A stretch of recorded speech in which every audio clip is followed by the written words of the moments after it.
Hey, welcome to Guitar Knobs, the guitars, gear, noise, and nonsense podcast, hosted today by these knobs. Tony Dudzik, Pick Guardian. Jared Brandon with Brandon One Pickups. Hey everybody, it's me, Todd Novak. Welcome to the Guitar Knobs podcast. We have got a very special show for you tonight. We're glad that you're listening. We're glad that you've chosen to spend a little bit of time, at least an hour of your time listening to us ramble on about awesome guitar gear. And tonight we have not only a very special guest, we've got two very special guests. And not only do we have two very special guests, we have two very special guests with a very special story that they're going to tell and an announcement. Without further ado, special guests, who are you? Alex Scaraldi. Jordan Collins. And we are Coppersound Pedals. Fantastic. Coppersound Pedals, old veterans of the show, if you will. We had you guys on a long time ago, and you've been, if you've got one of our flashlights, a pedal board flashlight, that's their doing. So good on you for coming up with that thing. Fantastic. And, oh, by the way, if you're interested in one of those, just head on over to the Guitar Knobs Patreon, patreon.com/the Guitar Knobs, and you can find out a little bit more about it. Tony Baloney, what do we do on the show? Well, we love to talk about gear. Yep.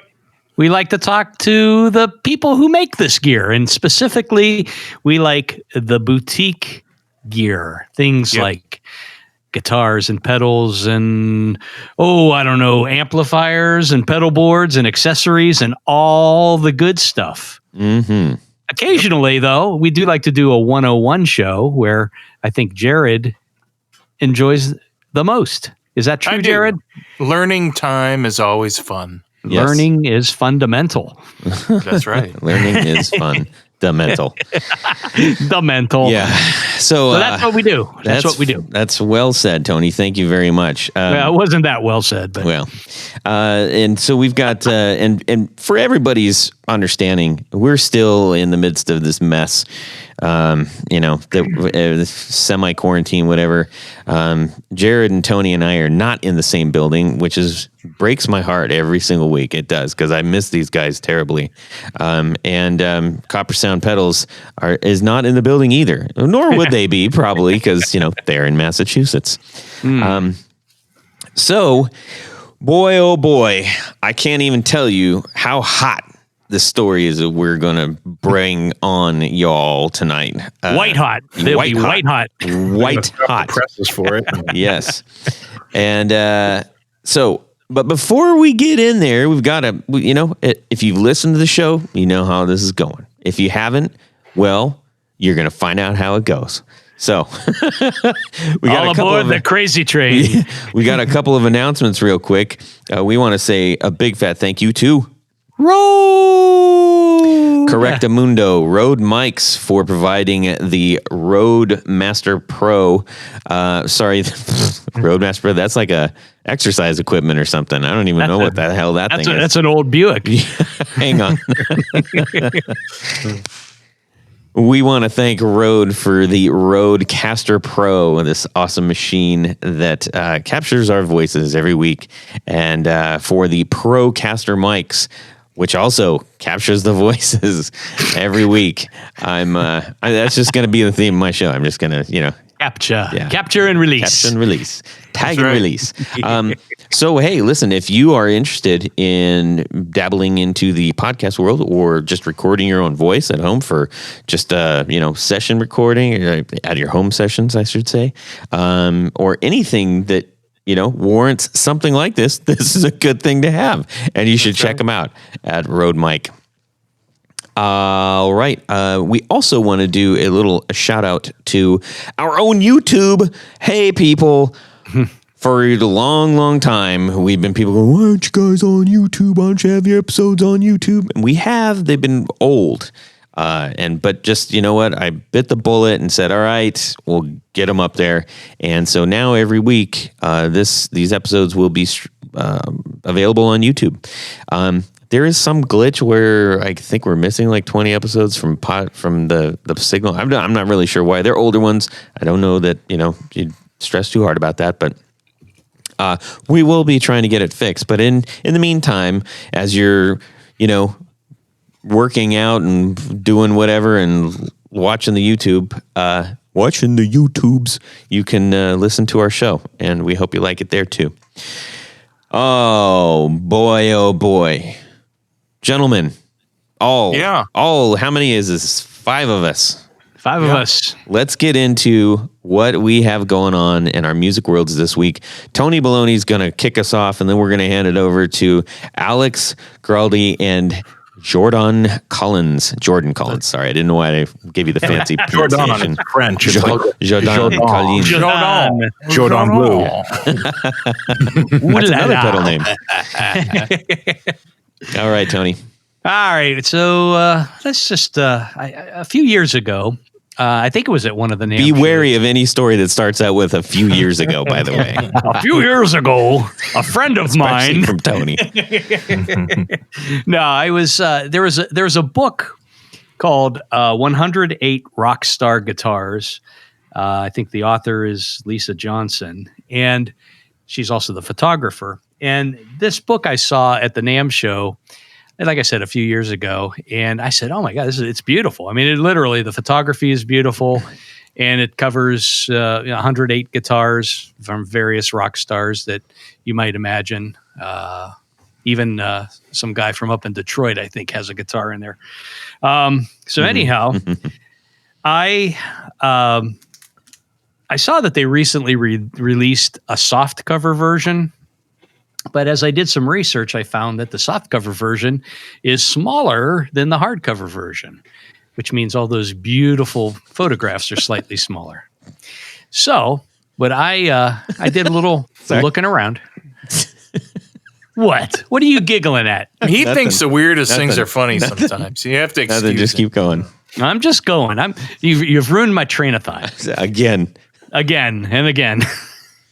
So I checked the usual suspects. I went to Amazon, and they didn't have any used books, and that's kind of my thing. I hate paying top dollar for books when I can find a used book for a lot less money. And just to give you an idea, this book is about $108 for the hardcover. Holy smokes. Yeah, it's not a cheapie. But so I found one on eBay. Went back and forth and couldn't negotiate a good price. So my last ditch effort, there's a website called ABE Books. It stands for I think American Book Exchange. And I've bought all kinds of really cool stuff, starting from back in 20 years ago, whatever. And they had a seller that was selling the 2 brand new ones for $65 plus some under $5 shipping.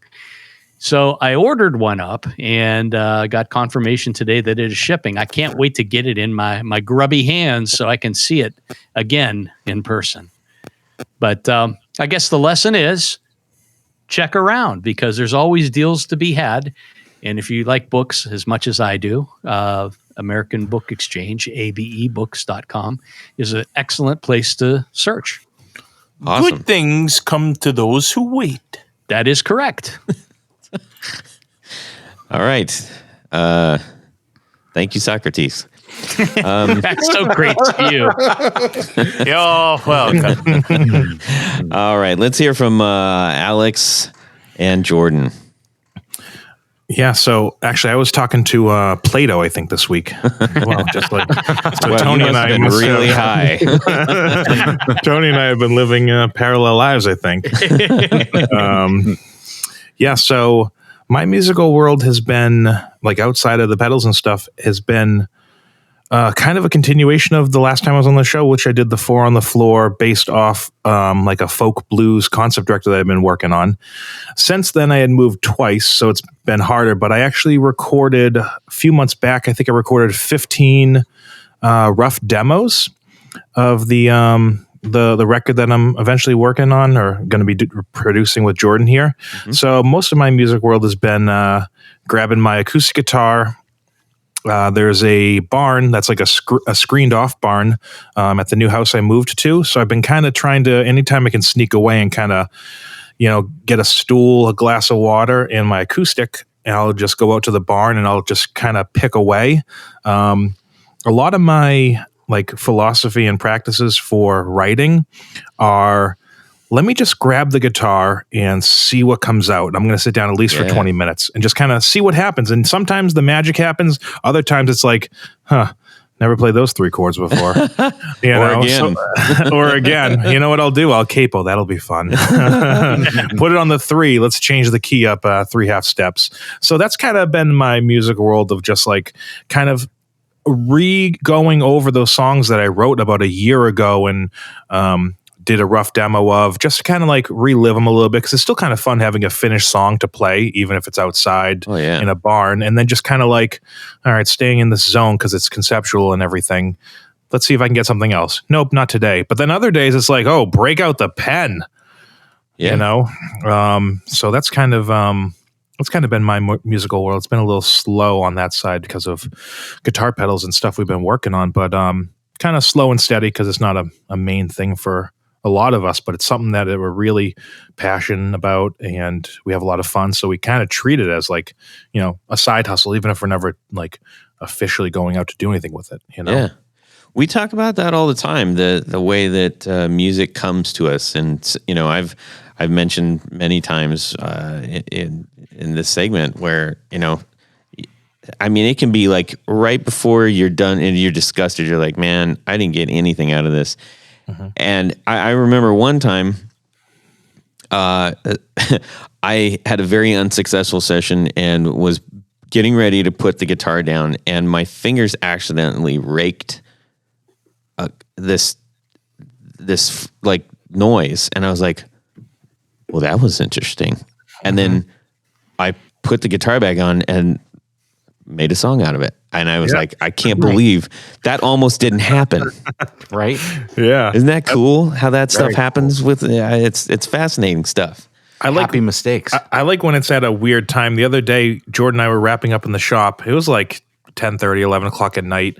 And before we were leaving, I was like, I'm going to plug in my guitar because I'm playing electric. And I plugged into the Flint, which was on my 4 on the floor, my favorite pedal. Mm-hmm. And it has a dry out and a wet out. And in the wet out, you'll only obviously get the wet. I put it through the Pog for an octave down, did 2 amps. So I had a just wet octave down. Then I had the regular Flint reverb. And I was like, ooh, oh no, I have to leave in a minute. Oh no, this sounds really cool. And I'm kind of starting to do something I've never done before, but I have to leave, but I can't leave. You know, I got to kind of play through this, and it's making me play something I haven't really played before, or a style. And I'm like, oh crap, I'm going to be late. Yeah. You know, but it's like, you kind of have to be true to yourself as a person and somebody that tries to create stuff, to be like, you know what, I'm going to have to do this. You kind of have to go through that motion. You just made me think of something, that you should have a pedal called the Car Wash Auto Wah.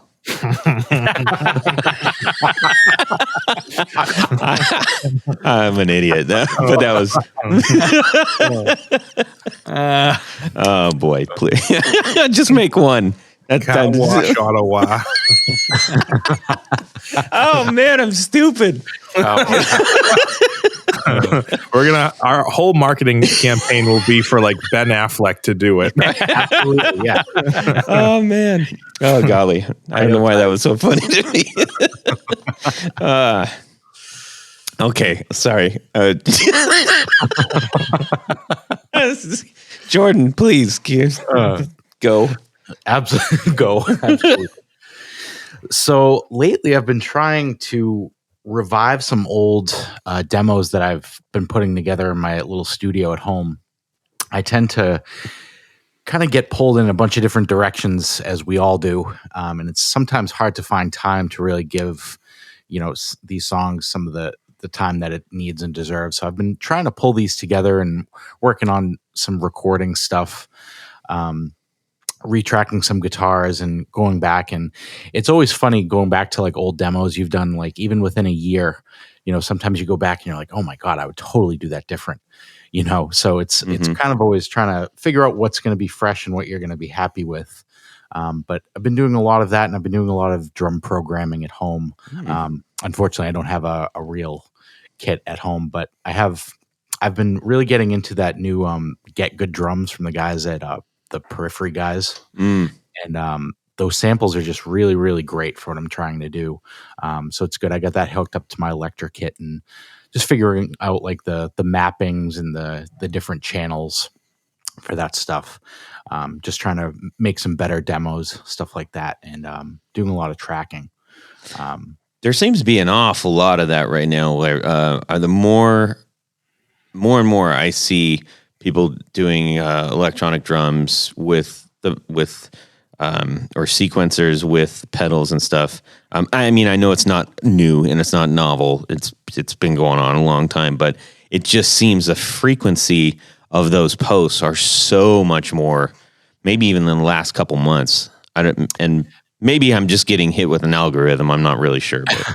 I know. I think you're totally right. I mean, within the past, like, easily a year to 2 years, it's always just like there's so many prog guys doing it. Like you'll see a ton of that, and I almost seem cliche in a way, but some of the things that I'm doing is the drum samples that they provide is they're really great, and I think they were recorded very well. So if there's anything you can use to speed up the creative process, I'm definitely a fan of it. Obviously, I'd definitely love to get in a real studio and do real drums when the time comes. But yeah, as far as that, you're totally right. I feel like everybody on Instagram, YouTube, it's always they're programming drums.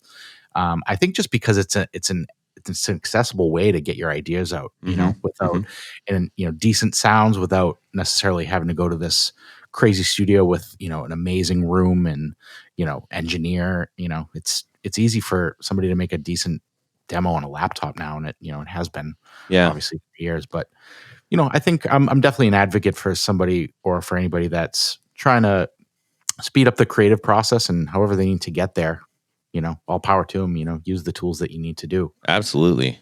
If I may take a side alley really quick here, you brought up something which the drums, the drum beats, right?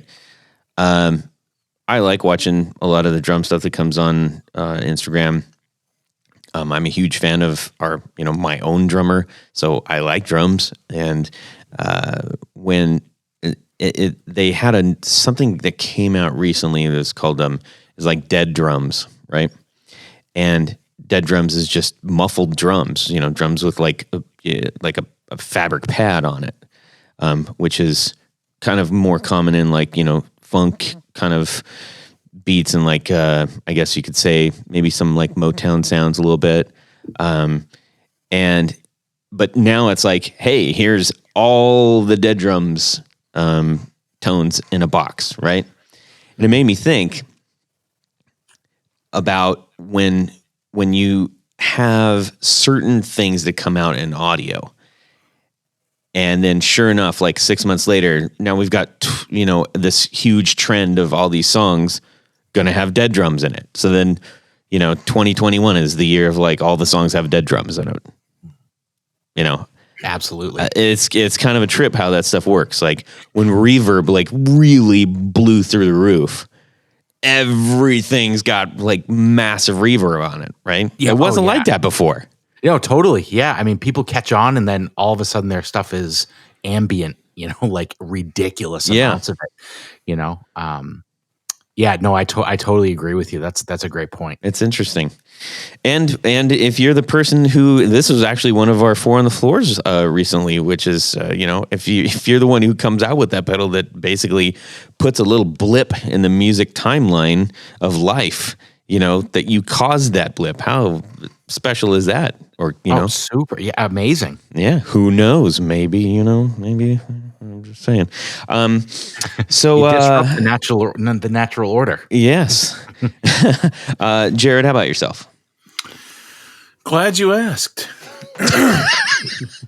So finally, yeah, I mean, so today I learned how to send a big giant box of pickups to Finland. Well, basically, I learned how to send a big giant box out international, and it was a big pain in the butt.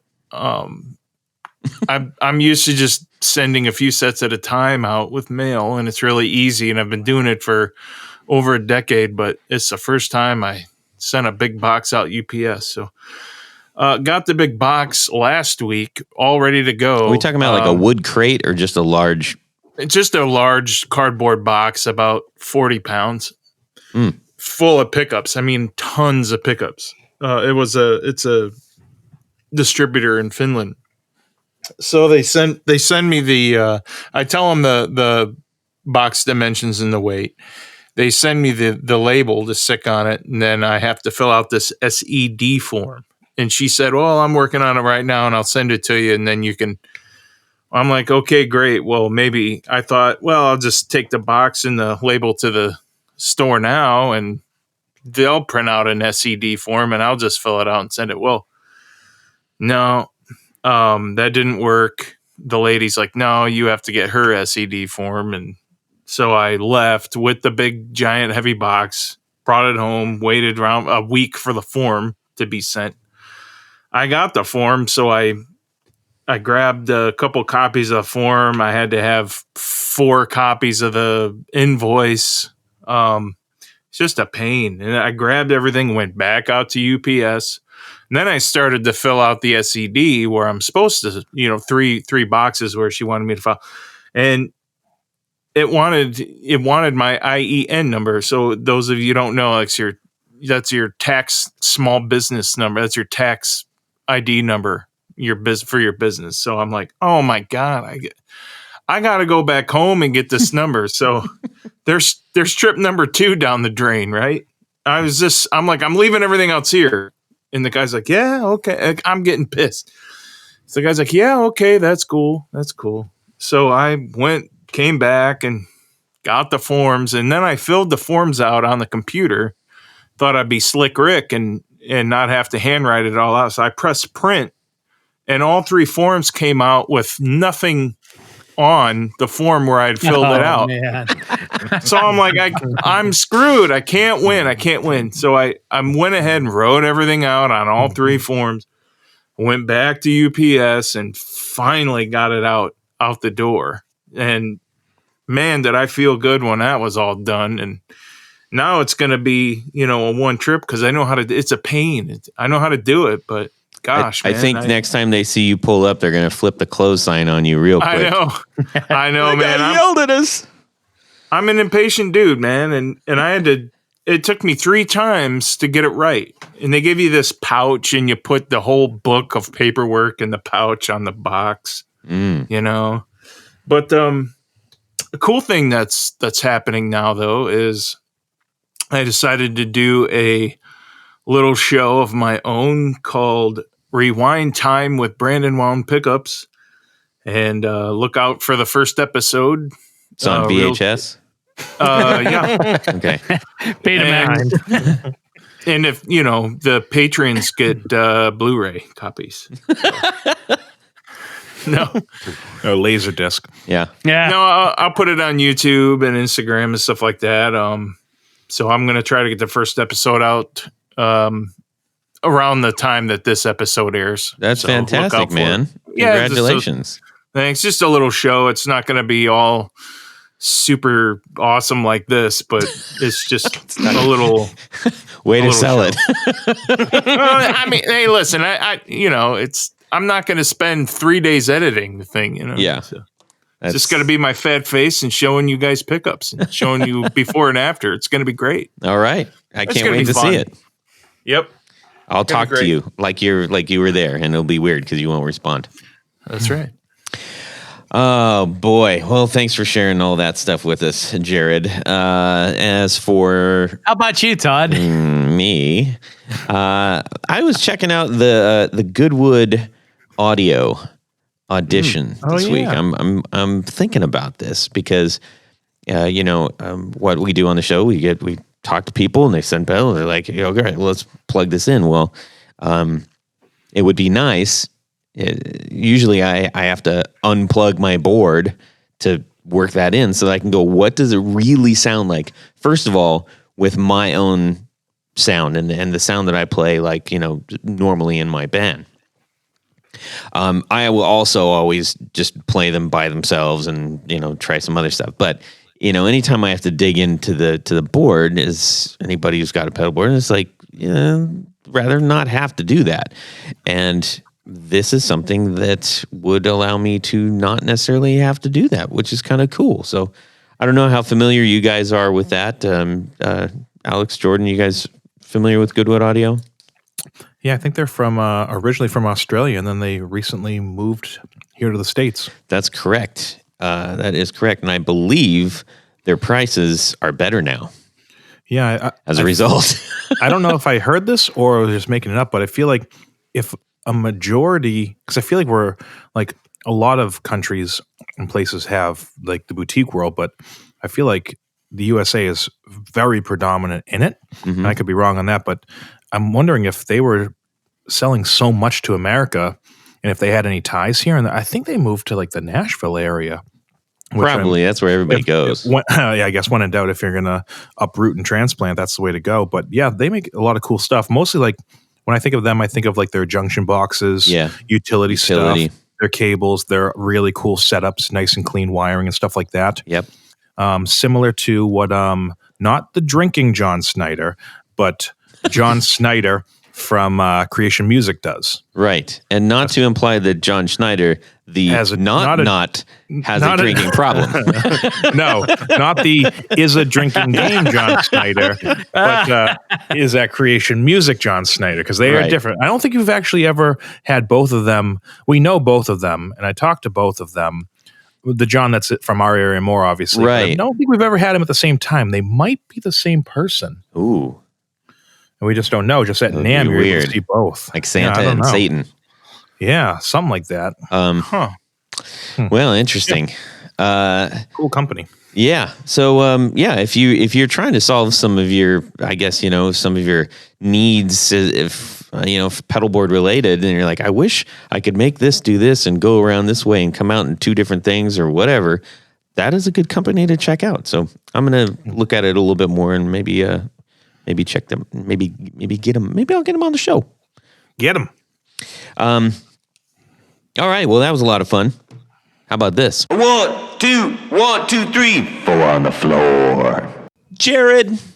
Yes. Okay, quick. Tell me 3 awesome things about Tour Gear Designs patch cables. Number 1, they are small. Number 2, there is no pedal configuration that they do not fit. Number 3, they are extremely durable and very, very, very, they're very dependable. Yes. Right, Tony Baloney? I believe that is the case. Yeah, I have several of those. I have extra ones that I haven't used yet. I bought several at a time because, I knew I would want more. You're going to need them. They're that great. Yeah. You're going to need them. I did the same thing. I said, okay, I definitely need these. And I just got more. Actually, a lot of the friends out in the community are also jumping on that. So, and if you do decide to jump on that, ladies and gentlemen, if you go to tourgeardesigns.com/discount/the guitar knobs, you will receive 10% off your entire order. It's worth it. It absolutely is. Did they ever use my idea of calling them crepe cables instead of pancake cables? I seriously doubt it. I think so they went thin. with German pancake. No, that would be much thicker. Okay, so with that, thank you, Tour Gear Designs, for making such an awesome product and for sponsoring the 4 on the Floor. Jordan Collins of Coppersound Pedals, bestow upon us your 4th on the flooreth. All right. First, I'm going to have to go with the Horizon Devices Precision Drive. This is a collaboration, I believe, with Horizon Devices from, or Misha from Periphery and the guys at MXR. Nice. So I'm assuming everybody knows what it is, but it's essentially a really, really cool drive pedal with a couple different voicings and a built-in gate, which I tend to use a lot in my playing. Really love that pedal. Now, can I ask you, yes, how many amplifiers do you have? So that you would use that pedal with? That's why and the reason I'm asking is with the voicing, does that come in handy when you use different amps? I think it actually tends to come in more, or it's more useful when you're playing different styles. So I only have a couple different amps right now. I have the Fender Bass Breaker 15 head, and I'm running that into a PV212. And I tend to use the furthest to the right setting on the Precision Drive as far as the voicing for lighter gain stuff. I feel like it takes away some of the high end and the harshness. If you're staying away from the bridge pickup, stuff like that. But I use it actually right in front of my main distortion pedal. And my next four on the floor would be the Diesel VH4. So I've always been a fan of that head. I could never afford it, but I checked out a couple demos a few years ago, and I was really blown away, especially with the deep knob that they have on that. I definitely feel like for the style of music that I like to play, as far as like the heavier stuff, I do like a certain amount of low end. Obviously nothing like to muddy up a mix or anything like that, but I definitely feel like it adds a nice characteristic to some of the staccato stuff that I'll tend to play on the lower string. So I definitely love that. So I'd say the Precision Drive into the VH4 is kind of like my main distortion sound, or heavier sound for like soloing and stuff like that. Which brings me to my next one. I would go with the Keeley Loomer pedal. So it's that pedal that has the reverb and the fuzz built in. I don't use the fuzz side. It's a great sounding fuzz. Never been a super big fuzz guy. But the reverb side is amazing for what I tend to use it for. I can't really even describe in detail what it's doing. It adds this characteristic to my tone that I really, really like. It doesn't stay in the way, but I leave the mix down probably leave the mix at 2%. Or maybe 2 on the dial, I would say. And it adds this nice reverb that doesn't get in your way, but it's almost like a really long decay in the background that kind of just fills in space. Oh, that's nice. So I really like that, especially if I'm just using that for clean. It's kind of my version of the Flint. I've recently fallen in love with that here at the shop, but I had this before I kind of got into that. So definitely love that. You bring up a good point though with reverb, because it's weird. You're talking about some staccato stuff, so I'm assuming you're playing a little bit stuff with a little bit more attack to it, right? Sure. And in some of the stuff that I personally play, it's got a little bit more of attack, not like galloping, chuggy stuff, but just it needs to have bite. And sometimes if you have, I might want some of that extra character that reverb or delay can provide, but I can't have it be washing. Absolutely. Yeah. It can't overtake what you're trying to do. It's exactly kind of sit in the back seat and, just kind of enhance it a little bit. It's not taking the lead. But obviously, for clean stuff, if you're playing, ambient or texture stuff, this pedal can do that as well, which, is great. So yeah. Oh yeah, for sure. I mean, that thing it's just like a wall of reverb once you turn it up, and you do lose some note attack. But if you're going for pad kind of stuff, especially for overdubbing recording wise, if you have a really big chorus and you want to make it jump, I'll record a couple tracks of just the pad ambient. You take the attack out of the initial note, and it just adds this kind of, not strings, but it's almost like a nice pad in the back. It just enhances. Can you explain pad to anybody who might not understand it? Yeah, so I think the best way I can describe pad is it's enhancing the chords or the notes that you're playing in the background, but not overtaking them. So, for example, if you have a choir or a string section that's accompanying the main focus point of a song, it's just adding that nice texture in the back to emphasize certain elements of the track or the section of the song. It's adding this nice little texture. Gotcha. Gotcha. So it's kind of supporting the main element of the song or the section. Where does that term come from? Do you know? I'm actually not too sure. I know that there's a ton of plugins and stuff that you can get in a DAW where you know everybody says it's just like a choir pad type thing, but I actually don't know. Well, someone tell us, because I don't know either. My guess is keyboard for some reason. I want to guess keyboard. I don't know. Yeah. When I was playing with my dad and my brother years ago, my brother played piano and keyboard, and he said, "I'll just pad this song," and I didn't know what he meant. And I'm like, "What does that mean?" He's like, "Oh, just kind of add a layer or whatever." Yeah, so I don't know if it's necessarily just the keyboard thing, or I think it's just to the effect of a layering. I don't know. Yeah. I think that's the way I kind of look at it. It's funny. I can't really describe the place where it came from, but it's kind of the term I always use to describe that pedal. It's just kind of adding like this pad type. It's pad thai. It's pad thai. Couple noodles. I looked it up. It says passive attenuation device. That's not it. Nailed it. Yep. Anyways, okay. So please continues. Okay. And the last one. I'm going to have to go with the Walrus Audio ARP 87 delay. Okay. Absolutely love this thing. I had a couple different delays that didn't have tap before. So I definitely wanted to try this out. Now, obviously, tap isn't like, crazy unattainable in the delay world, but I really like the momentary function that's on the bypass switch. So if you hold it for, maybe a half a second or so and then just let go, it's in and it's out. And you can turn trails on or off, I believe. Mm-hmm. But one of the things I really, really love about this delay is the lo-fi delay mode on it.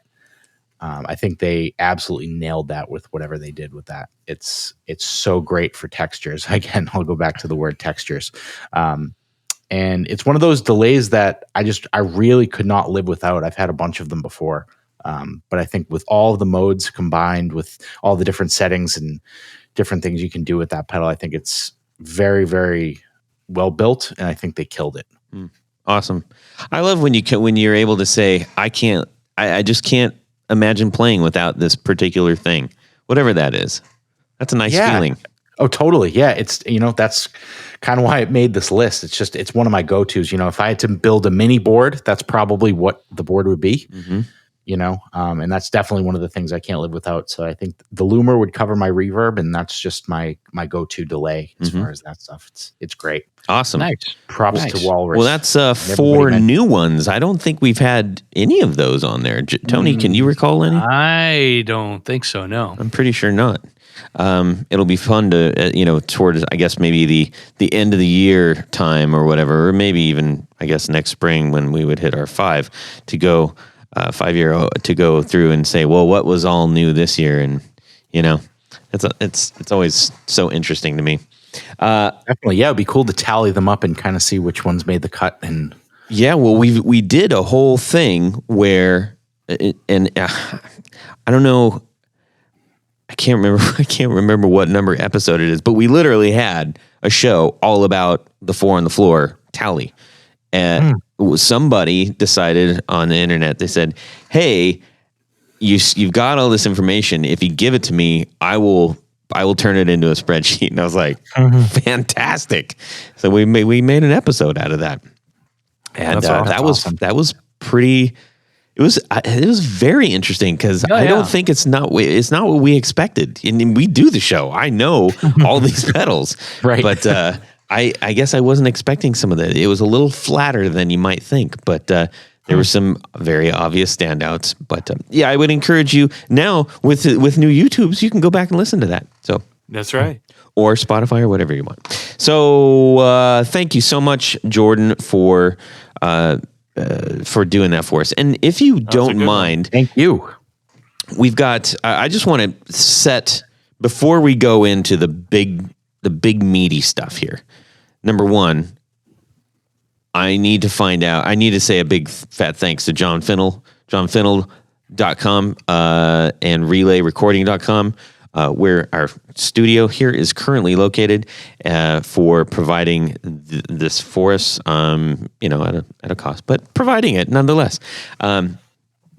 John is a fantastic manipulator of guitar tone. And I can attribute this from doing it myself with him. And you can listen to that on the Valentinos. Shameless plug.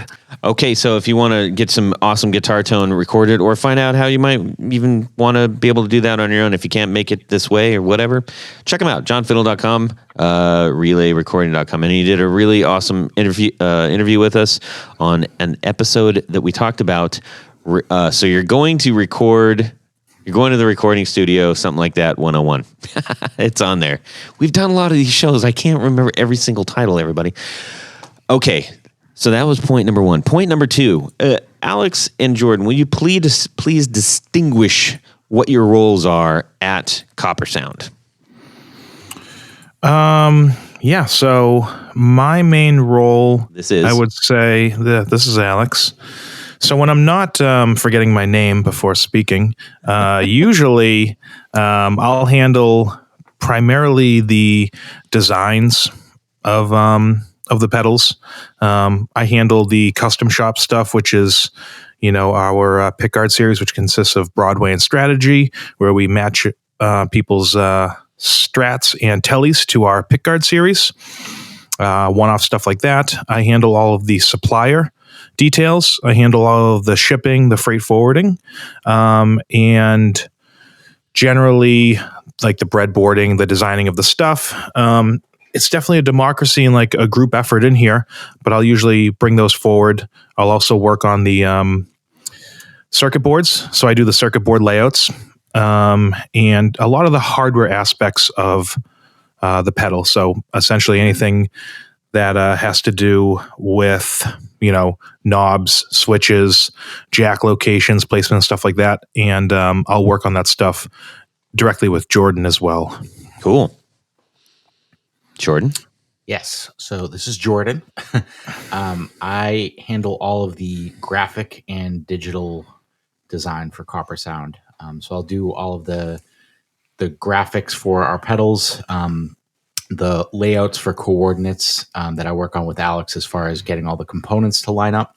I do all the marketing and help him with some of the social media and stuff like that. So kind of him and I, we put our heads together and we do the designs for all the pedals, and kind of stuff like that for website stuff, all the digital aspects. That's what I'll handle. Website. Okay, so we have Coppersound Pedals on the show again, and this was a special request.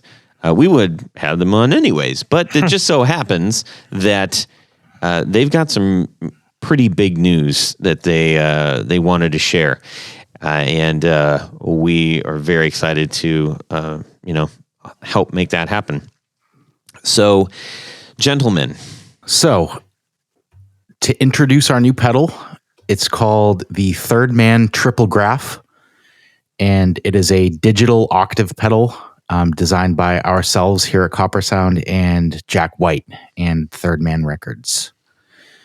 So a couple years ago, we were in Nashville for our first NAMM show, and we were kind of packing up everything in the shop. It was one of the last days before we headed down there and started our drive.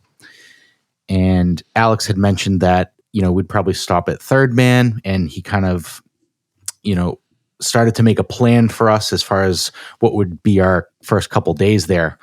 So this is an entirely new experience for us. It was our first show as a company.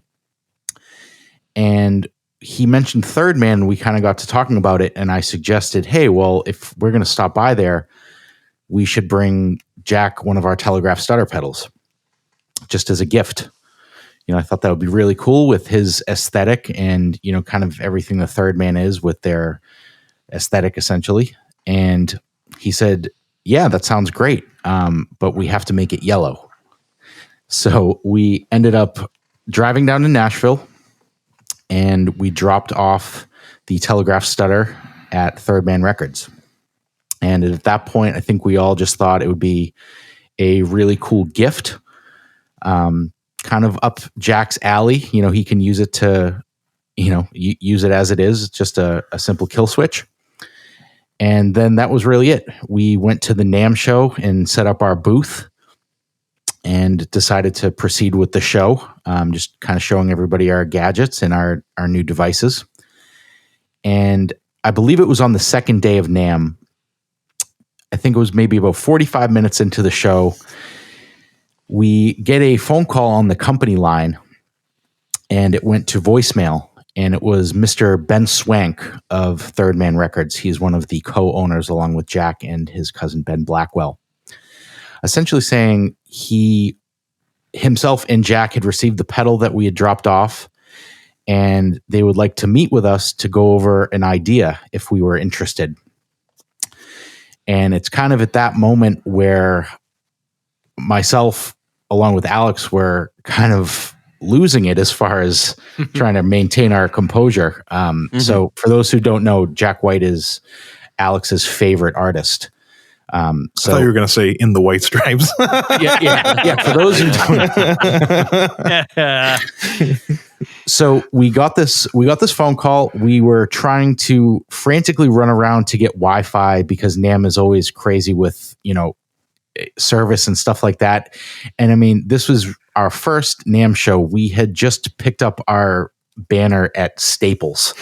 We're a very young company, Wow. With our small table, and we just had our couple devices there with some business cards, talking to the people on the floor, and we end up getting this voicemail from them. So eventually they made their way into the NAMM show.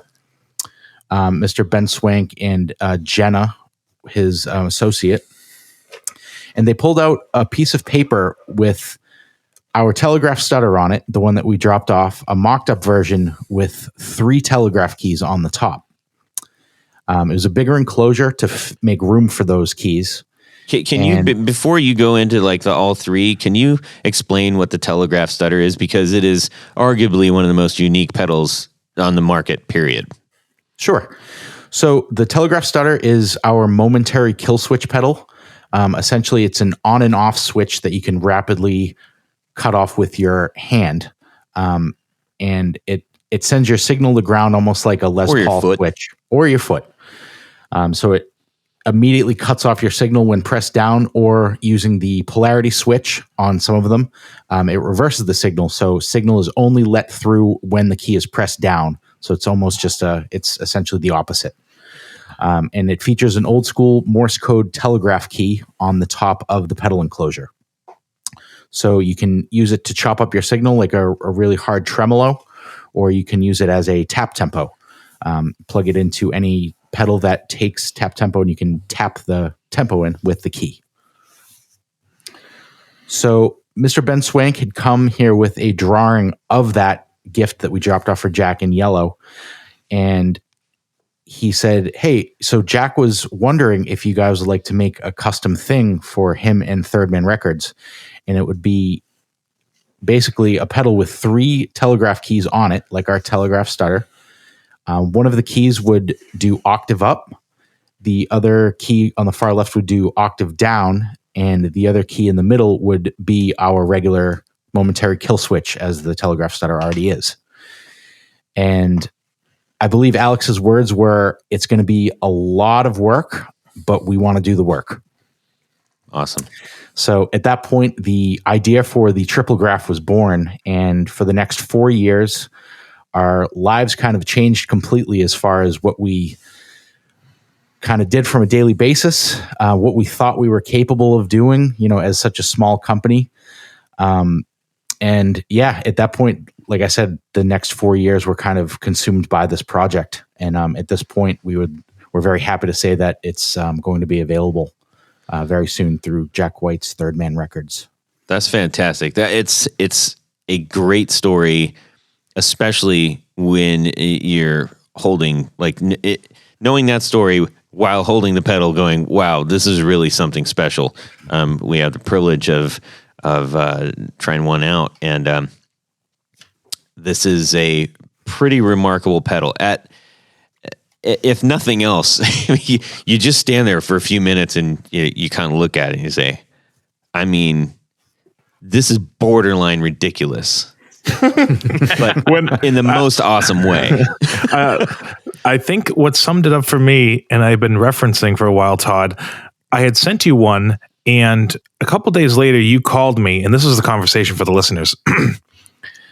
The phone rings, and I pick it up. Hey, Todd, what's up? Are you insane? And that was the call verbatim. And I said, did you get the thing I sent you? Yeah. I think I might have yelled it over the phone. You kind of assaulted me. I was hoping you would take it in with, good manner of jest, but I was out of my mind. I was thrilled. I pulled my kids downstairs. I'm like, you guys, look at this. Bear, play. I'm plugging in. Didn't stop making me play your pedals, Dad. I'm like, no, you don't understand. Blah, blah, blah. I mean, I was going nuts. I'd never seen anything like that. I'd never heard anything like that. And I was, number one, I was thrilled to be lucky enough to be considered, to receive that and to get you guys on the show. I was thrilled as a player that I was like, wow, here's something totally new that I can immediately understand how I can use this. And that, we talk a lot about some pedals. It's like, I don't know if I can use this. It's not really my jam. But this particular one, I was like, wow, I've already figured out where I can use this, how I can use this. And then third, I was truly excited, happy, and proud for you guys for this accomplishment. Thank you very much. We appreciate that. Absolutely. We're happy to have you guys say, yes, send us a surprise thing. That'd be fun. Yeah. Hell yes. Keep them coming. Yeah. So that is the setup for it. Now, I think there's a key element in there, because right now you just said, oh, can you just make 3 telegraph stutters? Yeah. But then you worked in there like, this is going to be a lot of work. Now, remember, everybody, he said this was 4 years ago.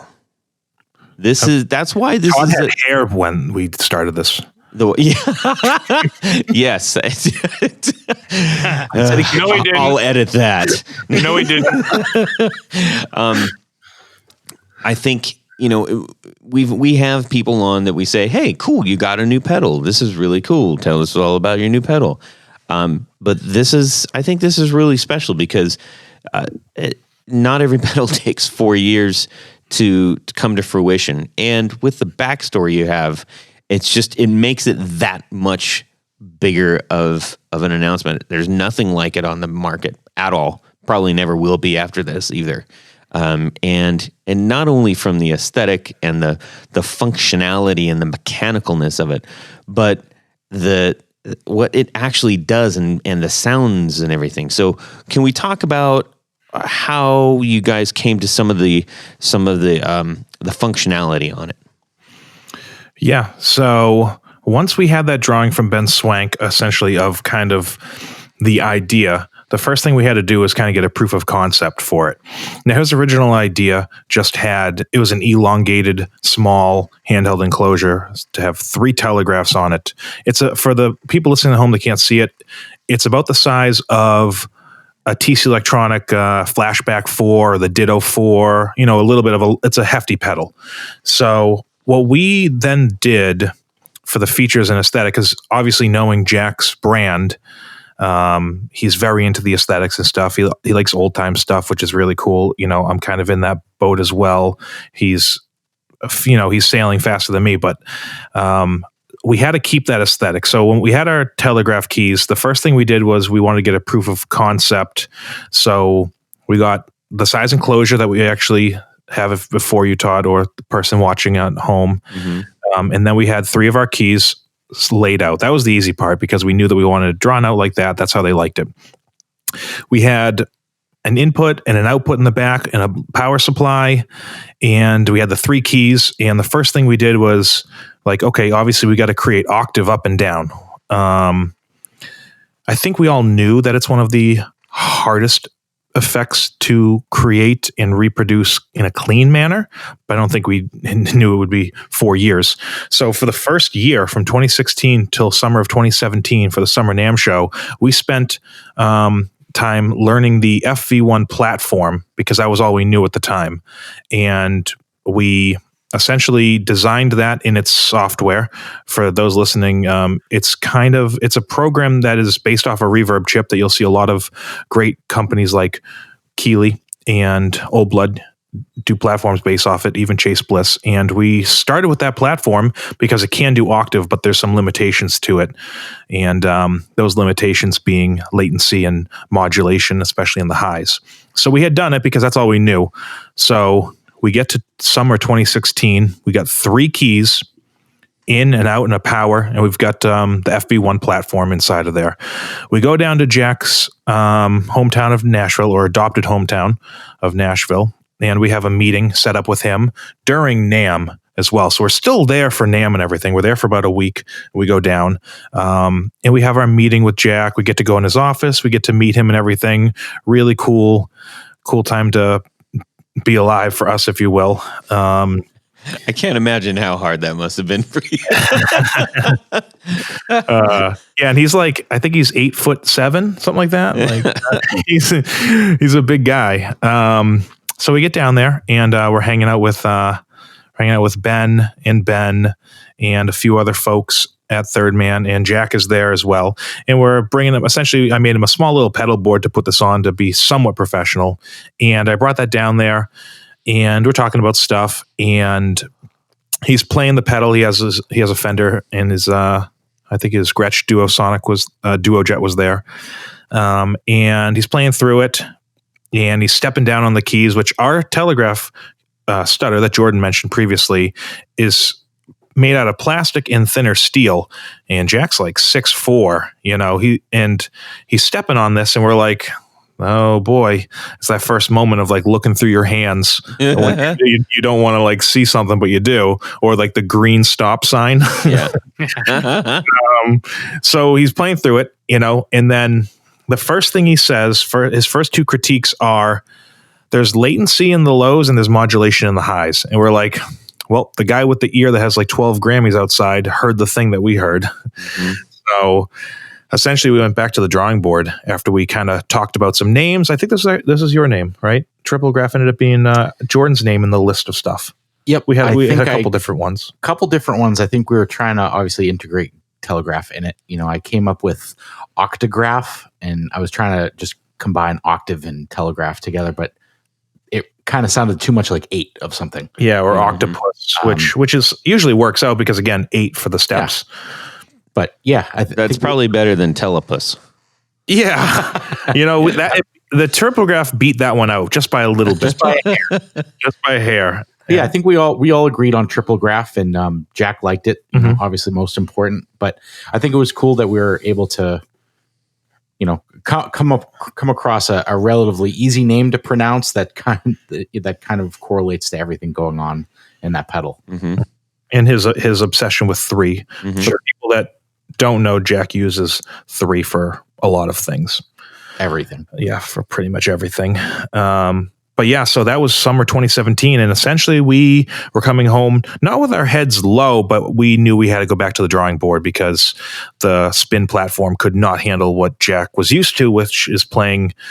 He has the first ever digital octave recording with the Pog from 2005 for the opening track and Get Behind Me, Satan, which is Blue Orchid. Mm-hmm. So he's used to having that, high DSP octave. So we came back and we essentially had to go to the drawing board.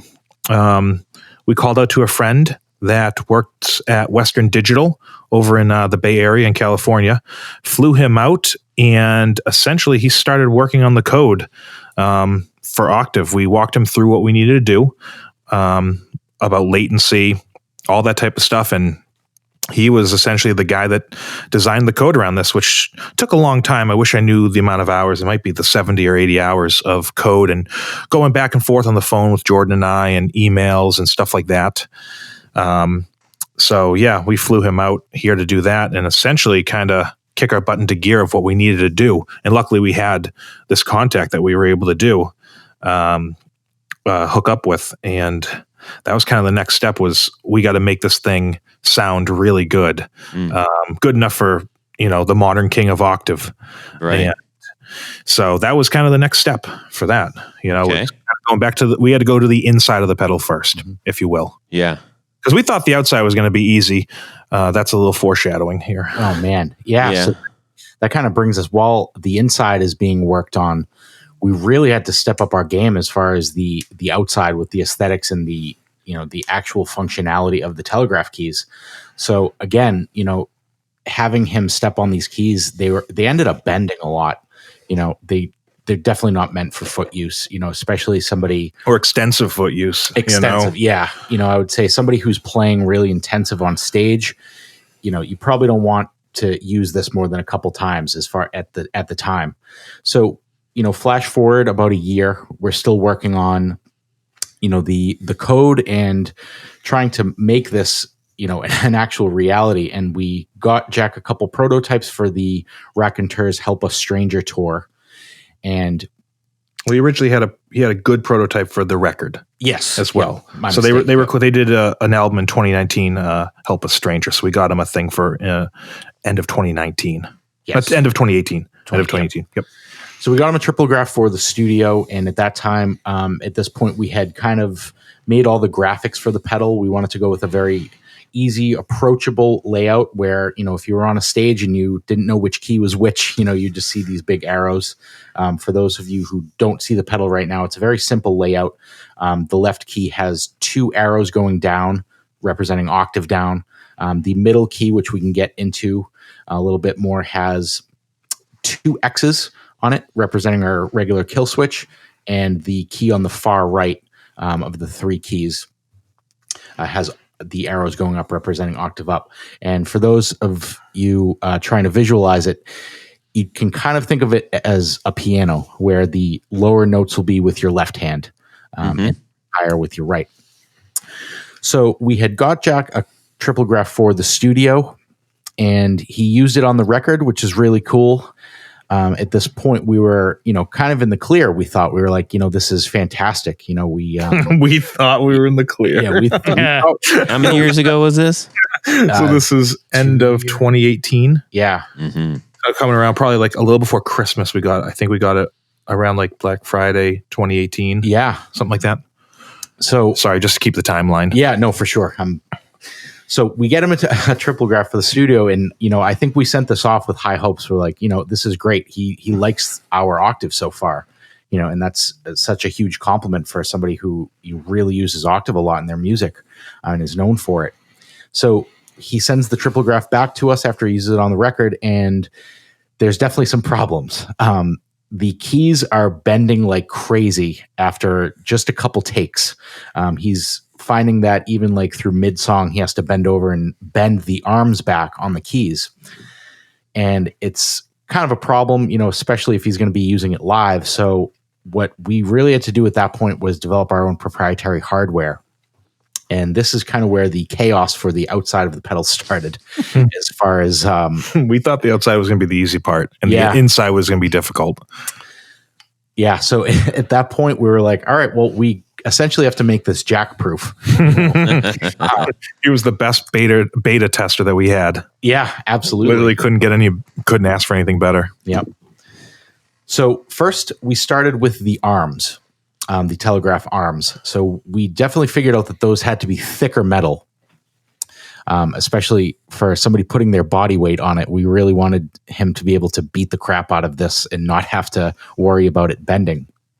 So we ended up getting the keys made out of aluminum, and we went back with a bunch of different engineered drawings that Alex and I had come up with, staying true to our old telegraph key, or our current telegraph key that we had at the time. We wanted to keep the aesthetic as much as possible, but we knew that we had to really, really make this buff and very, very durable for the road, and studio, obviously. So we had that manufactured, came back with a couple revisions, and then we worked on the base, which is the element of the telegraph or the Triplegraph that holds the actual arm in place, along with the cradle. And I believe this is steel. The base is So the bases and the button, the part of the device that is anodized black, those are both machined out of aluminum, whereas the cradle and the arm, I believe, are stainless steel and then rolled. If I'm correct on that. Yes, that's correct. I think there's been so many manufacturers and figuring stuff out. But yeah, it's primarily out of aluminum and stainless steel. I can't even imagine how you go about going, I need to reproduce a modern version of a telegraph that is indestructible. How do you even do that? It's like Jordan mentioned, we wanted, obviously a big part of this is to keep aesthetics. So we wanted to keep the aesthetic with, having the button for your hand, for fingers, but also being able to be used with your feet. Keeping, like he mentioned, the bass, hardware, a cradle. But what we had to do was, Jordan and I essentially had to teach ourselves to be really bad engineers, like really amateur engineers when it comes to drawing and getting out the calipers and getting down to the millimeter of distances between stuff. And Jordan would digitally render design mock-up, and then we found two local manufacturers that make the whole part of the telegraph minus the hardware, which we have someone outside of here make that. But what we did was we'd get drawings back, and Jordan would download them like a 1-for-1, and he would literally put it over his template in Illustrator and be like, oh, that's awesome. The holes at least line up. So if they do everything for a 1-to-1, everything's going to line up. So we had to design the base, which is the large black rectangle, the button, which is the spot that you would actually press your hand or foot to turn this on and off. Then the arm, which would bring the button all the way up to the cradle, and the cradle, which would hold it to the base. Now, one of the key things that Jordan mentioned, like, we have to make this for a dude that's very hard on his gear, night after night, sweating into it, playing big venues, touring, all that type of stuff. He's a wild man on stage. He is. We were fortunate enough that we got to see him about a year ago last week when they came through with their tour for a record. And yeah, he's no flower on stage, I'll tell you that. Like, he's going all over. And it was nice to see the pedal actually really hold up on tour. We got to go backstage, hang out with his tech, which actually grew up one town over from here, which was really interesting. So yeah, we had to make like a jack-proof, quasi-indestructible telegraph key. So we made that out of metal. And, we did stuff where it's locking mechanisms. We did really strong or like tight tolerances. I'm not sure the right way to say it, but we were essentially designing stuff, measuring stuff, going back and forth. At one point, Jack had a prototype for the Rode.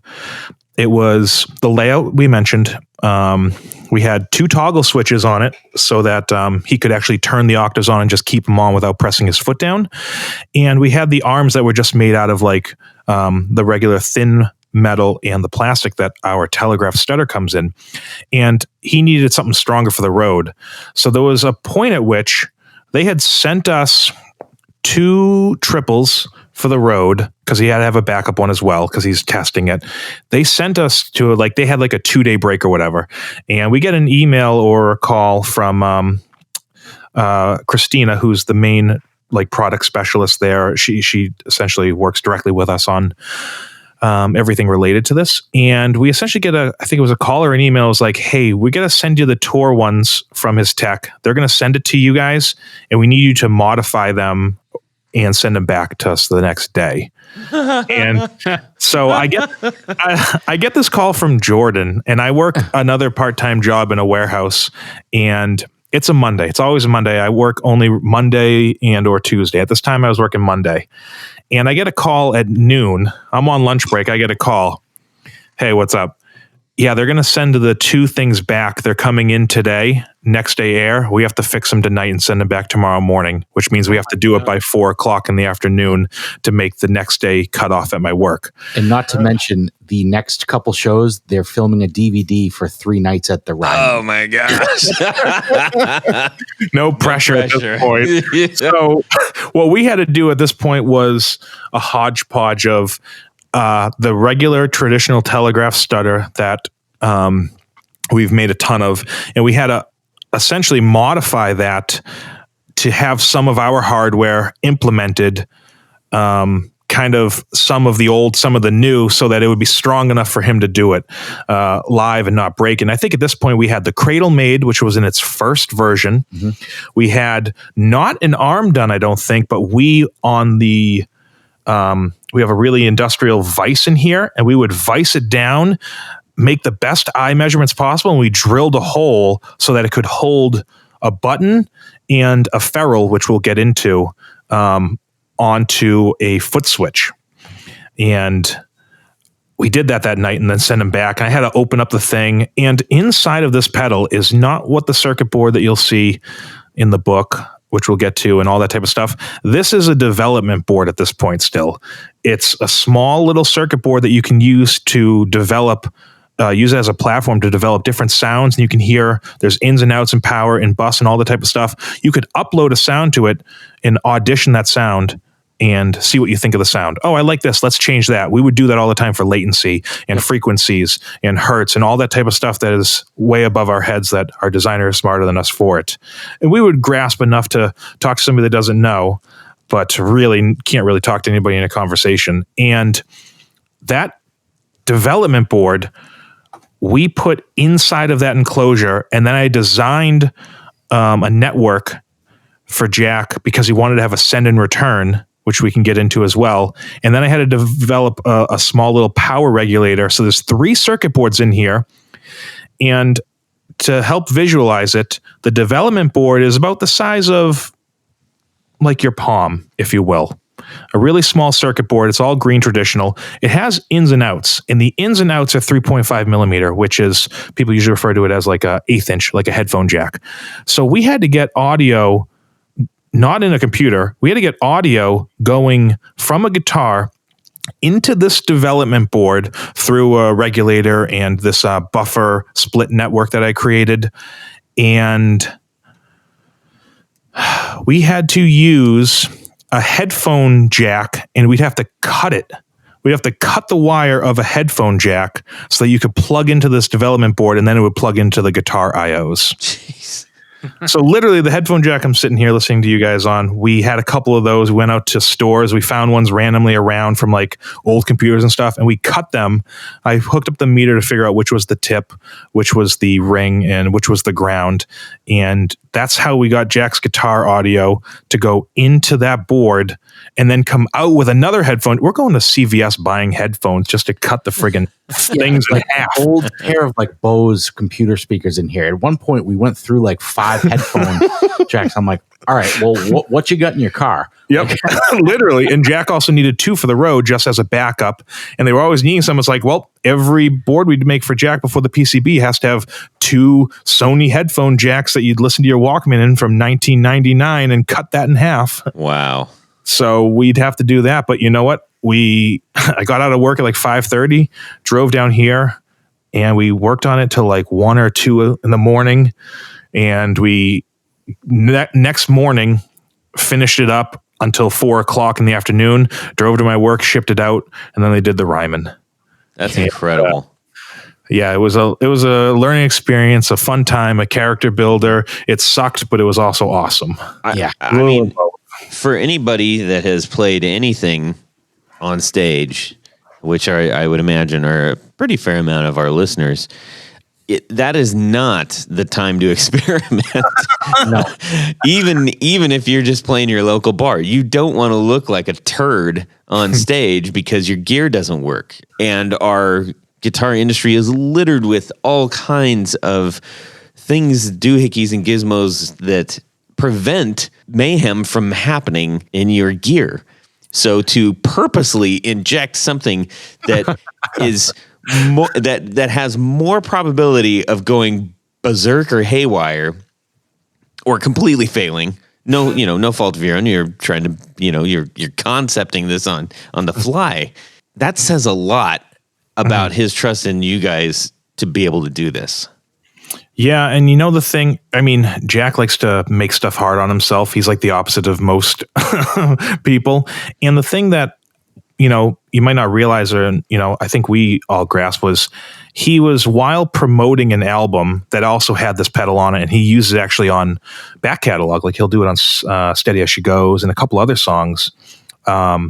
So he's touring a new record that was the first time they did a record since 2008, while simultaneously touring like the world in our country for this record. He's technically testing out a product that he's been working on with us at this point for 2.5 years. So while doing that, simultaneously, we're up here in Massachusetts and we're designing and engineering from the ground up hardware. So it's kind of like, it kind of had to be that way. It's like, hey, I need this because I recorded with it and I want to test it out because we want to sell it as a product that we're in the long haul for. And it's like, cool, we have new stuff, so we need to get it to you to try it out because we've developed this thing, we've developed that thing. We want to make sure it's cool. You know, at one point we actually had cabinet knobs on there from Lowe's. No lie, that's in the it's in the book that we came to. It some of it had to be done though. Yeah, you know, it had to be done because the other alternative was telling them that we can't do it. Yeah, we're not, and essentially we're not what we're going to do. Without saying, our credo is kind of don't say no to Jack. Yeah, like push ourselves. He, you know, I'm not gonna mention the company, but there was a time when he had approached somebody else that he wanted to do a pedal with them. You know, I think something similar to this, and they had said no, that they don't do stuff like this. So I just want to kind of emphasize that, you know, the fact that he put this privilege on us and, you know, he trusted us to do this, it kind of puts us in a position where we're going to do absolutely everything that we can in our power, you know, to make this work for him. And, you know, we're so thankful that he trusted us to do so. So, you know, the least we can do on our end is really, really, you know, bust ass and try to do the best we can, you know, so that he can actually beta test this thing on the road. Yeah. You know, and it was super difficult some days, you know, because we're kind of like you said, we're kind of we're midway through engineering this thing on the fly while he's on the road. But, you know, it ended up working out for the best, which, you know, I think we're very lucky for. That's pretty remarkable. So, you know, I have to be honest, when I first opened this up, I said, this is remarkable. Is this necessary? That was my first, the very first thing I was like, this is one of those awesome things that is like, it's like a 3-wheel motorcycle, you know, or with the 2 wheels in the front kind of thing. It's like, what is this? But because I know how dedicated you are to your craft and how good your pedals are, and obviously Jack's involvement and the little bit of backstory that I had, I knew that this was going to be awesome. I didn't know how. One of the key things that I locked when I kind of went like, oh, hey now, it's so simple. It's just your momentary latch on there. Yes. That was later too. I had mentioned Todd and company that we had little toggle switches so Jack could lock the octave in. So in the studio, he wouldn't have to hold his foot. But yeah, the addition that you're mentioning for the listeners, there's toggle switches between the two, between all 3 bases of telegraphs. Mm-hmm. And they're essentially there's an up and a down position. And one of them is a momentary mode so that as you step on the pedal, you'll get the octave sound. And as you release, it'll go back to clean. What we did was we had that locking thing so Jack could turn it on and keep it on, but then the arm itself becomes useless. We didn't want to have part of a product that when you change a switch, something that's main becomes useless. Mm-hmm. So we ended up creating a locking feature, which we call Locktive, because we're cheeky and silly and fun. And they liked it, and it was that's fine. And it turns into what you're traditionally known in our world as just a latching on. So instead of having it momentary, and when you release, it goes back to bypass.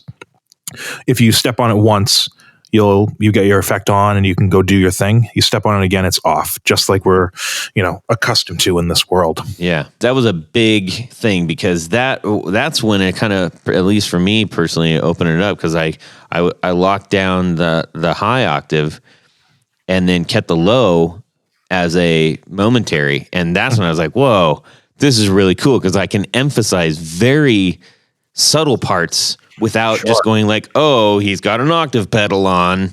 Yeah, Exactly. And I will also say that the octave that you have, I've tried several octaves, and sometimes octaves is just like, it's just too octavey. I don't know how to explain that. It's just it's too much of a circus thing, right? Mm-hmm. And I didn't feel like that. This was an incredibly usable sound that didn't turn me into like I was playing for Funkadelic or something like that. It was just it was very rock friendly. It was just very usable. That was a key thing. And then your loop. Tell us about the loop. Yeah, so the loop is a very cool feature that we kind of implemented in the last stages of developing this project with him. Initially, Jack had reached out and was wondering if we could somehow put another effect with this pedal using the telegraph keys. Now, Alex can probably help me out on this, but I remember he was mentioning something about old switchboard operators and how people would be plugging in jacks to this wall of cables, like the operator. And I think we kind of all had a discussion, if we have something that doesn't actually lock in with 1/4-inch jacks, that's going to get really messy for the live player. You're not going to necessarily have extra cables laying around. So we ended up implementing this feature where with 1/4-inch jacks, just regular guitar cables, you can insert another pedal into the Triplegraph and control that momentarily with the middle key. And we call that auxiliary mode, or the loop, if you will. Mind blown. So what this allows you to do, like I was saying, is you put the whatever desired effect you want into the loop. So if the key in the middle is in kill mode, it's just a regular kill switch and it removes your dry signal. And that's correlated with the yellow LED that's in the top left of the pedal. If you are to go on the back and you switch it to auxiliary mode, we have a graphic on the back as well that kind of shows the correlation between that. It will change to a red LED and then it will be in auxiliary mode. And what that will do is it will momentarily activate whatever effect is in the loop using the middle key. And you can use those simultaneously or in parallel with the other octave keys. So if you wanted to just put a fuzz in the loop, for example, you can use our octave down key on the left and the middle key. So you'll get whatever effect is in the loop plus an octave down. And you can do that with the momentary or latching feature as well for the octave. Wicked. Absolutely wicked. Or think about if you've got like a fully oscillating delay in there and you just punch that in. What?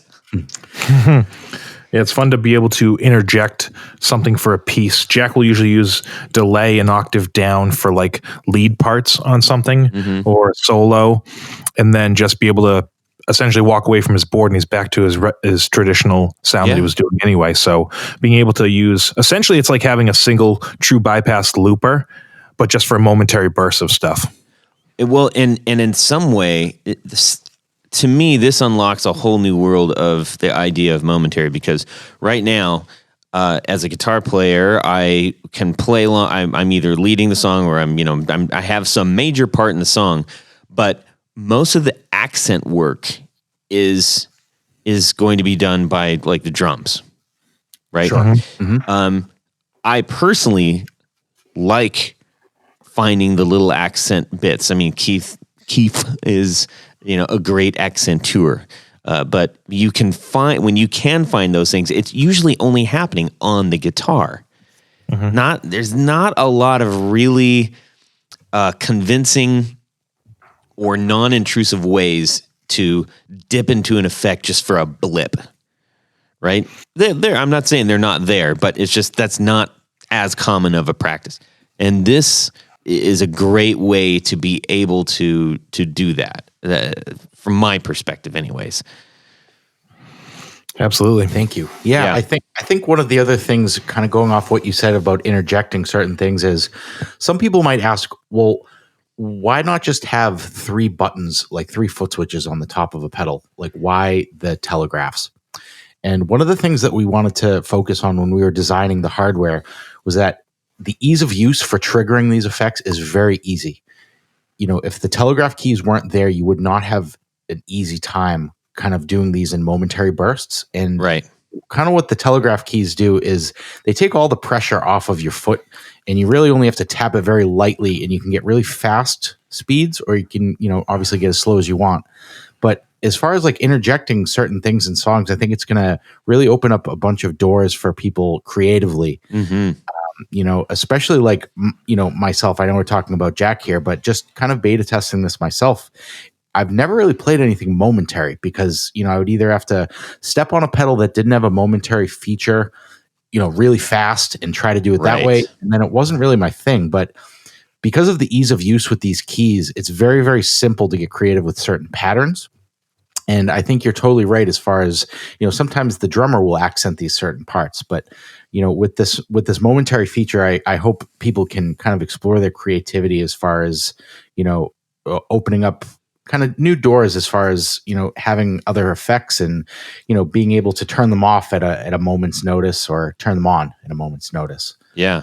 I mean, at a certain point in time, if you're playing and the only way that you're able to accent a note or something, or accent a moment in a song that maybe even coinciding with, a big, cymbal crash or something like that is like, oh, I'm going to do a big bend, or something like that. It's like, well, you do that about 5 times in 2 songs. It's like, well, that's already old.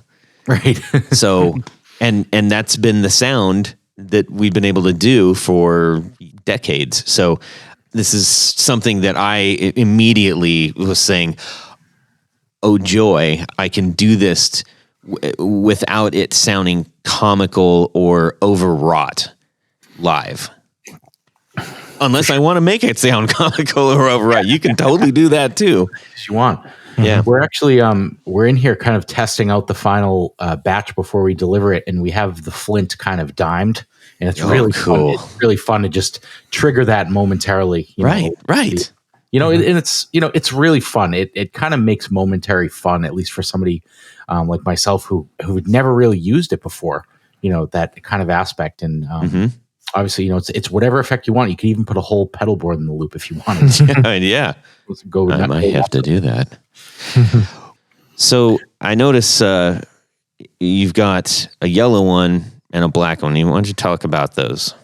Yeah, so right from the get-go, in our first meeting, they had mentioned that Third Man, whenever they do a hardware, which is their umbrella for their pedals and stuff, so they would always do a limited edition one, which would be yellow, and they would do a black one, which would be standard. And the reason they do that is because that's how vinyl falls. It's always black for the standard, then the limited edition stuff, and special releases are color. So they were like, we're going to do a colored one and we're going to do a black one for standard. We picked out all the colors and everything with Jack and them. And the main differences between these two are thusly: the standard edition is going to be a black enclosure with yellow and white print. It's got its standard edition box. And inside of this also comes with a user manual, and it comes with a book about everything we kind of talked about, and it goes into detail that Jordan designed here, took pictures of the last 4 years, and the book itself is 130 pages. It's fantastic. I mean, just the book. If it's the first thing when you open something up and there's a pedal underneath, is this book, and you're wowed by that. I mean, that's an indication of what this pedal is going to be about. Yeah, so that kind of illustrates our life for the last 4 years, from the start of dropping it off to Third Man, through the breadboard, through the hardware design, through the touring, all the way up to a commercial that they filmed and a picture of us in the blue room with him, and acknowledgments. Plus, there's fun little, there's hidden Morse code inside that book that you can use the decoder to find out messages that we didn't tell you about. So that's what the standard package is. The limited edition is a yellow that Jack picked out, and it's going to have white and black print. The difference in the enclosure, instead of having a screen print on the front heel where it would say the model, it actually has a badge that's been milled out of aluminum, anodized black, and then machined out to have the name Triplegraph, the artwork that Jordan did with it, and then Triplegraph in Morse code. Plus, it also has the serial number for the first 100 on that badge itself. So the first 100 are limited edition, and they'll have that badge. So with the limited edition yellow one, that'll also have a limited edition box, which is a slight tweak and variation on the traditional one that Jordan designed. It will also have the manual and the book as well. And the last thing it will have is a certificate of authenticity that's numbered and signed by Jack himself. So that's, again, in the first 100 for the limited edition. The standard price for the Triplegraph is $399. The limited edition is $449, and the limited edition is only available to the first 100. And from there, after that, there's no more. It's just going to be the standard. Too cool. There you go. There's the breakdown for you. Oh, man. Ladies and gentlemen, I cannot stress enough how much fun this pedal is. And I don't mean, oh, it's cool, you get to tap on telegraphy things. I mean, sonically, this is a fantastically fun pedal to play with. I was really, truly blown away, and I couldn't call Alex fast enough. Well, I'll say, Todd, that, I mean, I've played with a lot of octave pedals and over the years, and this one tracks better than anything I've ever messed with. And my favorite thing was putting both in lockdown, playing it in E, and it's the end of A Day in the Life. It's perfect. Yeah. It's really pretty fantastic. So, guys, I really appreciate that you gave us the opportunity to play with it, to talk about this. I'm really thrilled with what you've done. I'm very, very happy for your accomplishment, and to see what happens with this. Tony and I were talking about this, and Jared, we're all like, I actually referenced this at the beginning of the show. It's like, this is one of those pedals, like, what is going to come out of this that we will begin to hear? Is there any kind of style or trend that we'll see as a result of this pedal? I think there's a very high likelihood of that happening. Yeah, we'll probably hear a little bit more octave now and then, but but it is a better octave. That is better octave. Yes, but it isn't. But it isn't just about, oh, I'm going to punch in octave. Like we talked about all the extra stuff, and there's so many possibilities. And if you are like us and you love the gear, and we can't help ourselves from acquiring things that are beautiful, unique, and that fuel our passion. And this is absolutely in the trophy case of those types of things. So we can't advocate it anymore. So we're gonna move on. Hey, if I order one, can I get the kitchen cabinet knobs on mine? There's an upcharge for that. About $2.97 a knob. Yeah. There you go. We got to drive to Lowe's. Awesome. Well, guys, thank you so much. We're going to motor on over to see what Jared's got in store for us real quick. Ladies and gentlemen, it's time for the show where I sing a little ditty like this. Would you rather? All right. Boy, that would sound good with an octave pedal. I think it would sound better. Absolutely. Or the kill switch. Or the kill switch. No, we're kidding, Jared. Oh, man. Speaking of man, this Would You Rather is from our main man, Levi Main. Man. Okay. This Would You Rather is from Levi Main, and it goes a little something like this. The year is 1999, so you're partying like it's 99, right? Yeah. And then the next day you're walking down the street and a guy appears and pulls you into a side door. You've been pulled into the B.B. King and Eric Clapton sessions for Riding with the King album. What the heck, right? But you're there. So B.B. and Eric are tired of each other and they need to jam, right? So here's the would you rather, and it's a good question. Here's the would you rather. Do you play on the B.B. King rig? Are you going to play as, Lucille and all that good stuff?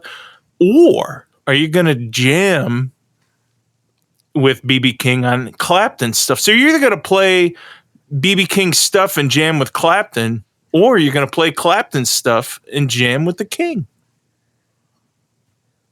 And I don't know what Clapton played on that album. I've seen Clapton play Gibson ES 335s and jazz boxes, Les Pauls. 99 would probably be pretty stratty, I would imagine. Yeah, I think Stratocaster, the Strat Plus. Mm-hmm. Yeah, he had those. So what are you going to do? All right. Well, Tony Baloney, why don't you lead us off here? From what I'm told, B.B. King used like super, super light strings, like eighths maybe. And I cannot play anything less than a 10 anymore. Literally. So I think I would. I think I'd rather play Clapton's rig, especially if it was that Strat era. Just for you, Todd. Yeah.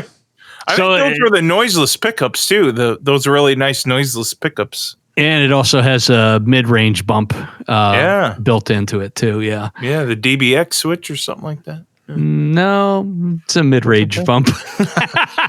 I thought those pluses had the.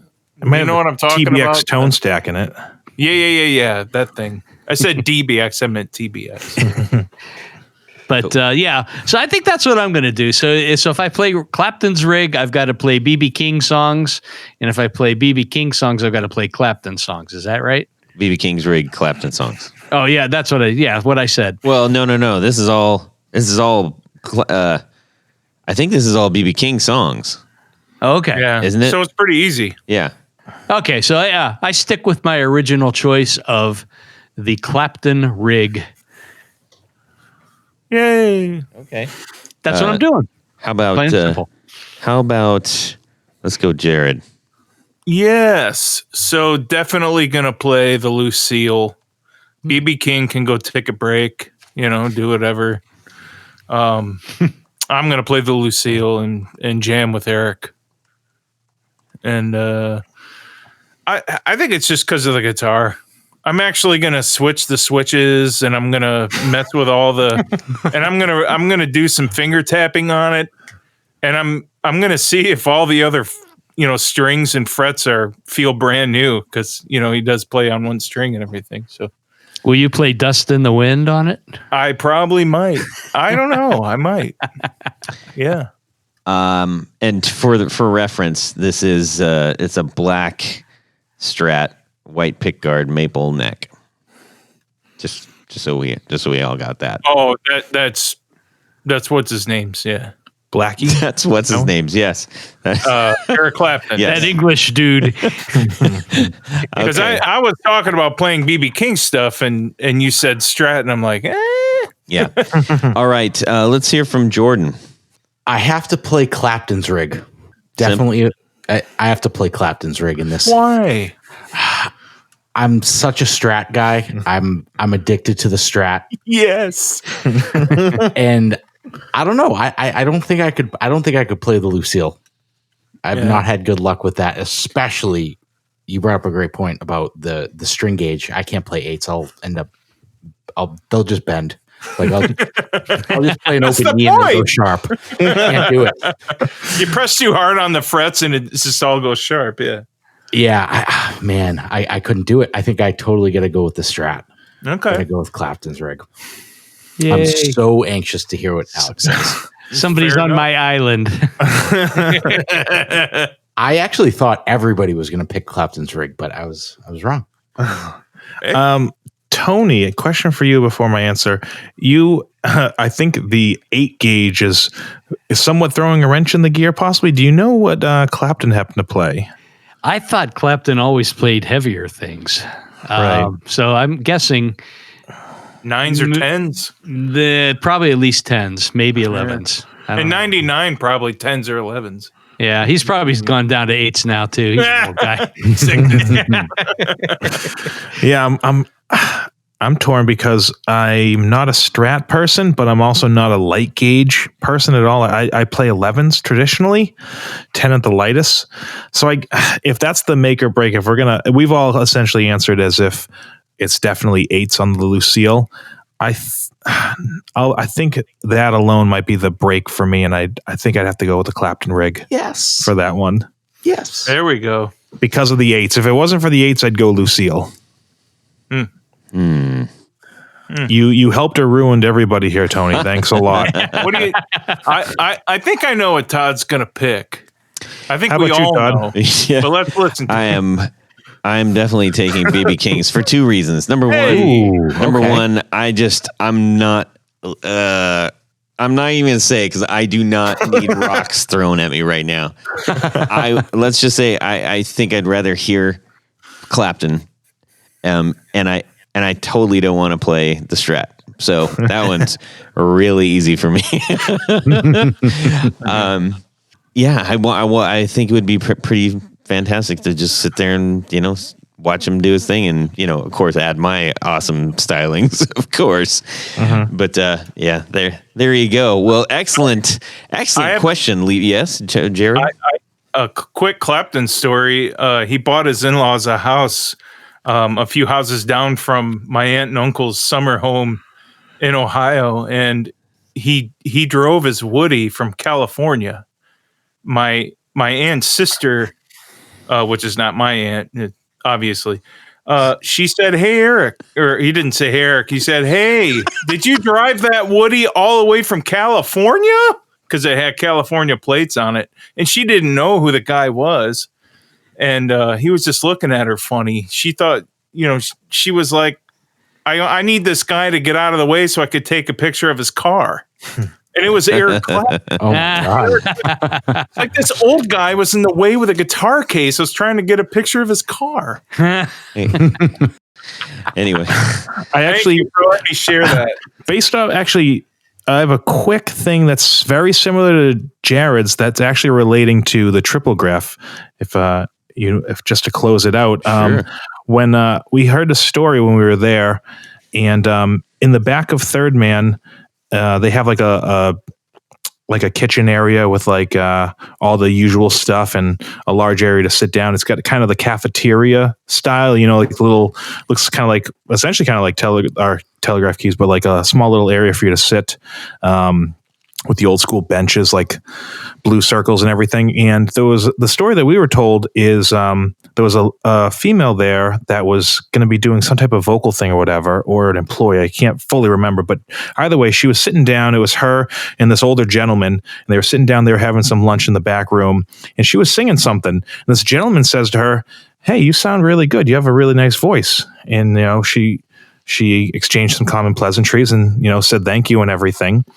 And it turned out that older gentleman there was Neil Young. Holy smokes! Because he was recording that record that he did in the Third Man Records booth there, where you can do that's right, the recordo booth, or what they call it, where you essentially he had to do 2 takes for every song because it would cut off after like a minute and a half or something like that. But yeah, we heard that story. We thought it was so cool that it was just Neil Young having lunch next to you. Yeah, it's probably nice that both Eric and Neil Young in those situations probably just got to feel like what it was to be normal for a minute. Mm-hmm. Yeah, exactly. Yeah, too cool. Well, thanks, Levi, for sending that in. And if you out there have an awesome would you rather for us to answer, we would love to hear it. So send it our way, okay? Tony is going to get us through this, our thank yous, and then we're going to say goodbye to our pals at Coppersound. Tony Baloney, do it. Alrighty. Well, we like to thank a special group of people each and every episode. This is... I guess you would call it a sponsorship, if you will, a Patreon of the arts. So if you would like to help support this podcast, go over to patreon.com/the Guitar Knobs, and you will find a couple of different levels in which you can participate, become a patron of the arts of the podcast, this very podcast. Each level comes with some really great thank you gifts, including things like t-shirts and barefoot buttons and, oh my gosh, keychains. Oh, keychains. Yes, stickers. And flashlight pedals. And flashlight. Oh, if you're at the right tier. At the right tier. Coppersound flashlight pedals. Yes. No octaves on those. Sorry, guys. Yes, I'm going to change mine to an octave flash. But Octavius.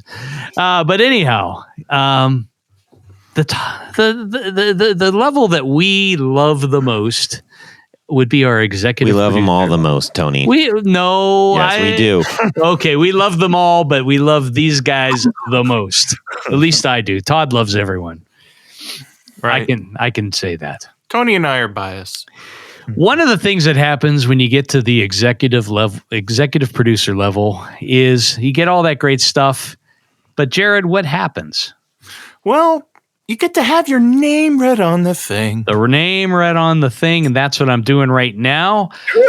Deep breath in, deep breath out, and here we go. Tom Barazin, Martin Cliff, John Daly, Chris Carney, Darren Gregory, Doug Christ, Michael Van Zant, Ken Sayers, Brian Robison, Michael Senchuk, Stefan Lamb, Johnny Knowles, Anthony Lathrop, John Anglin, Tyler Bray, Brad Partridge, Chris Heidel, John Esterly, Doug Gann, Justin Jones, Brett Alexander, James White, Matt Hart, Liam Martin, James Pennington, Richard Kendall, Levi Main, Tig Harmon, John Williams, and Michael DeLucio. Yeah. He's our newest executive producer. That's correct. Welcome aboard, Michael. Welcome. Oh, but wait. There's more. There's more because just a step up from the executive producers is a level that we call our grand. It's the next floor, really. Yes. Yeah. It's the next floor, if you They're will. in the clubhouse, man. They're on the rooftop. They're in the penthouse, so to speak.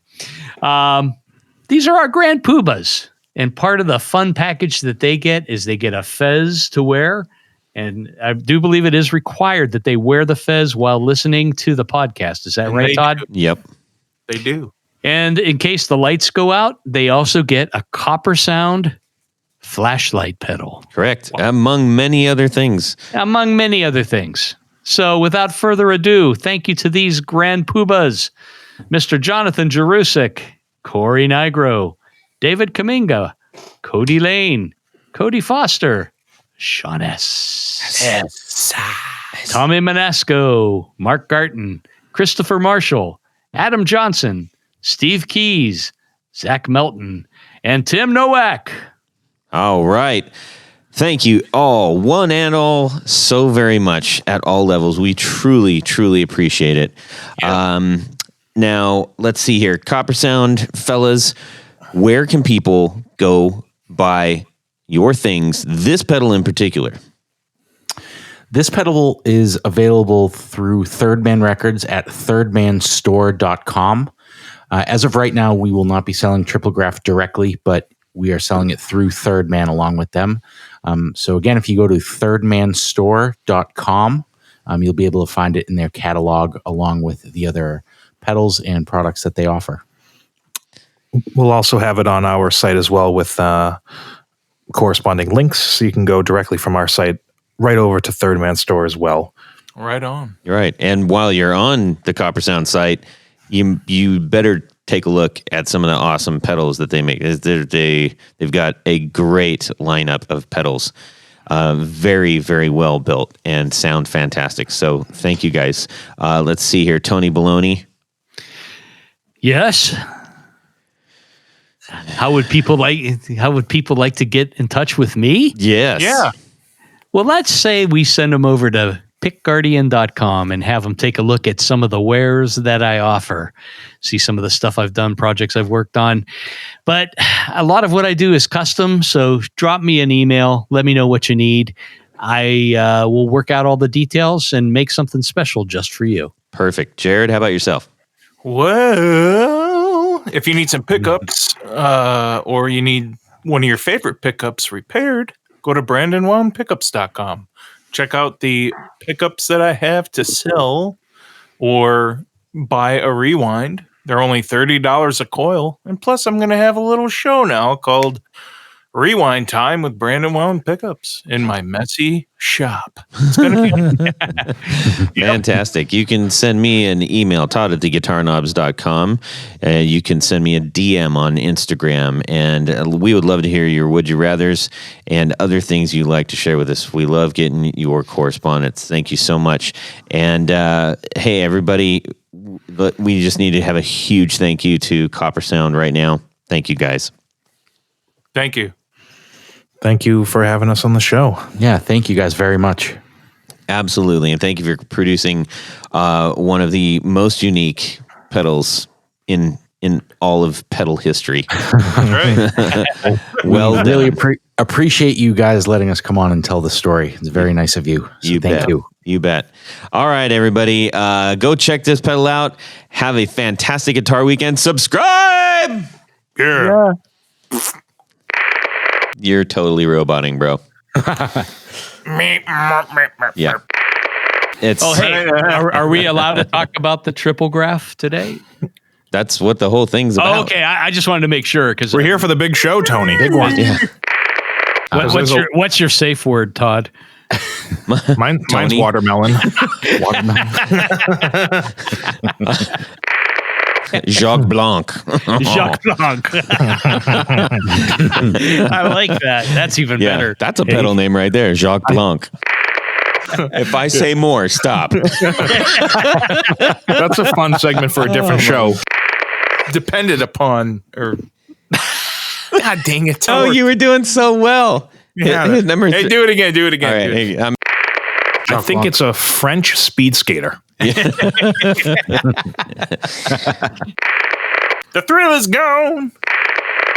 Tony, Yes, you there? I am. Well, that's it for these knobs.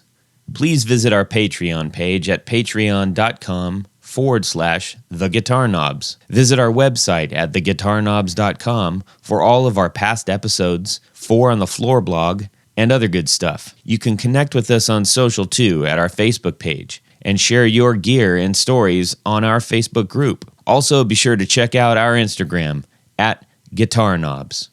Catch you next time.